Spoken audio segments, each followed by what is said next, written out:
Hey everyone. Hey everyone. I am doing my first YouTube video. I am going to go ahead and name this Wisdom's Thoughts and Reality. I'm going to touch on a bunch of different subjects I think that I just have an opinion on. I've gone through a lot in my life, and my very first one is going to be diverticulitis. And if anybody knows, sorry about the way this looks, but this is what diverticulitis sometimes looks like. You don't do hair, you don't do makeup, you don't feel like doing anything. You're lucky if you're even able to eat. So on the days that you are up and moving and even able to just be for a minute and have regular conversations with people or exist, get your housework done, do your stuff. I got some cleaning products and stuff in the back because actually up and about today. Um, People dealing with several different health issues have lots of different things going on in their life, and you remember who you were and who you've become, and you have to learn to find that new normal and that new regular, and it sucks really bad at times, and people don't understand, and you lose a lot of relationships, you lose a lot of yourself in this, and finding the new normal is not always the easiest thing to do. So as I go along in this journey of sharing these different things, you're going to see me looking all kinds of different ways. My good days, my bad days, my ugly days. I'm going to share all of it with you. Even interviews with my husband, who has to deal with this with me too. And those are the unspoken heroes that nobody talks about, are our loved ones, and especially our spouses that have to watch as we deteriorate and go through these horrible, horrible things. I'm going to make it open as soon as I figure all this out, because I'm old and I don't know all this technology stuff, but I really want to get word out there. I feel like a lot of us can help each other in a venue where we can talk openly about things that people don't talk about. People are not real anymore.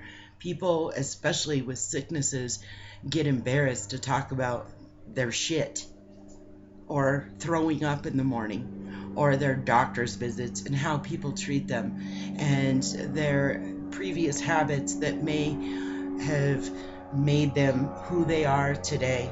But what I want to touch on is that you are still who you are. You just have to live and work through what you have.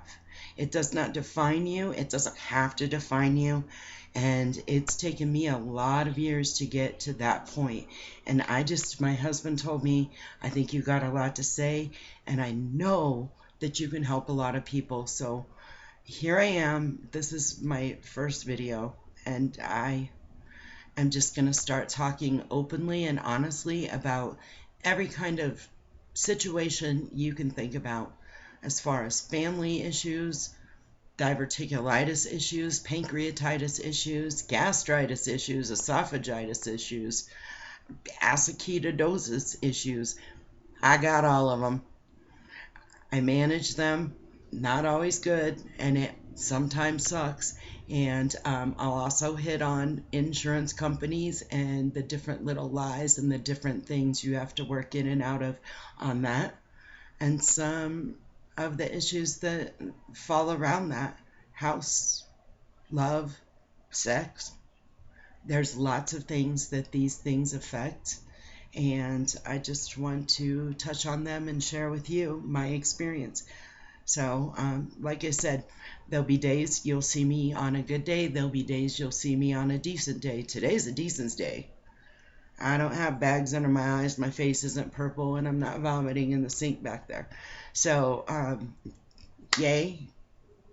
And for all of you out there fighting any of these things, um, know that you're not alone, and know that there are thousands of people. This all kind of stemmed from me trying to give positivity on Facebook for people on the pancreatitis support group and the diverticulitis support group.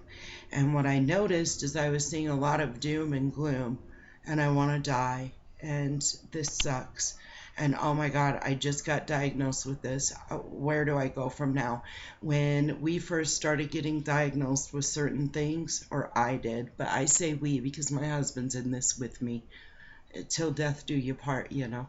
Um, we didn't even know how to pronounce any of the words. I still I still say acetosis or ketoacidosis. I still get confused on that one. That's the newest one. And all these things flying at you. Your friends that knew you as a positive, very happy individual in the beginning don't understand what you become sometimes and how you shut down and how you just don't know you're going to make it through a day, or do your garden you used to do, or mop your floor that you used to keep mopped, or not poop your pants in a day. So I know that's a lot of rambling. I'm new to this, and I'm just going to talk to you guys real talk. And if you don't like it, turn it off. If you do, keep tuning in, because I'm going to keep doing this and start writing down material of all the different things that I've helped people with and they've helped me with, and shared their information as well as what has worked for me, what hasn't worked for me. And I really welcome anybody that wants to open up and say, hey, you know what, that one didn't work for me, but this one worked for me. Because that's, the doctors don't tell you that, holy crap, we are all individuals. Each one of our bodies are different. Our DNA makeup is different. Everything is different. Our family histories. If you've ever drank in your life, good luck with that one, because they will label you an alcoholic. If you've never drank in your life, they'll label you an alcoholic. If you were a social drinker, anything that has to do with alcoholism, they will label you. And once you're labeled, you have a really tough time getting treated. And one that's one of those other things I'm going to touch on. I think there are a lot of injustices in the medical field. I think there are a lot of people misinformed and confused. And I think that the shaming that goes on within the medical community for people that have some of our diagnosis, because some of us, there are levels and different things that don't show up, and they're there. And when you go to the hospital and you are in pain and visibly sick, and you get thrown away or swept under the rug with absolutely good insurance, with absolutely everything, sent out with $1,000 bill for a bag of water stuck in your arm, some bruises, and a Tylenol that costs $500, you tend to feel a little slighted, and you start making videos like this. So here's to everybody out there fighting whatever they're fighting, and I'll definitely be here for you. Thank you, and have a great day. I hope to see you soon.